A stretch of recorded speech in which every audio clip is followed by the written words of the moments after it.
I'm Milagro Vargas, and I'm a professor of voice at the School of Music and Dance, and I've been here since 1992. I always loved to sing as a kid. I would stand in front of the mirror and sing and imitate all these singers, and with the television and everything, and then it just grew from there. And I was in choirs when I was in junior high school and high school, every choir, church choir, school choirs. And then I started taking voice lessons. I mean, I'd always sung concert repertoire, and I loved opera, but I never really thought that would be a career path for me. And then I was in New York, and I was doing a job. I was a secretary for an interior design firm, and I got a call from the general music director in Stuttgart, Germany, and he asked me if I would audition for the mezzo position that was open. And he had heard me sing an informal audition a couple of years earlier, and he remembered me.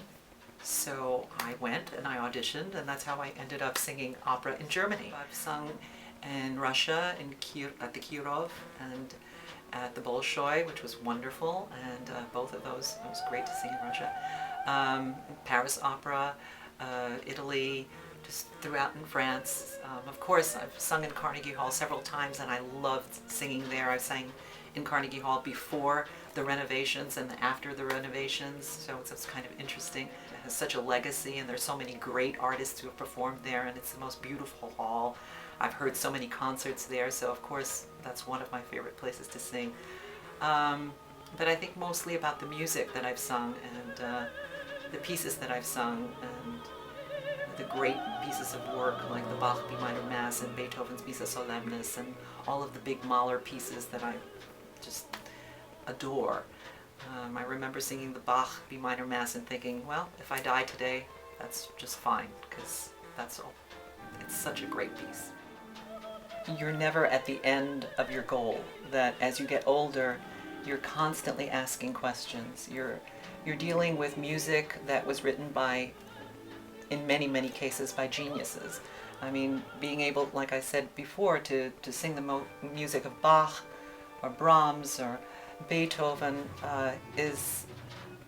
it's an unending process of trying to discover what's inside of the music so that you can perform it to the best of your ability and communicate what everything is there, everything that's in the music to communicate. Singing is such a physical endeavor, and you're using every part of your body, and you are the instrument, so that makes it quite rewarding too. It's a big responsibility, but it's very, very rewarding.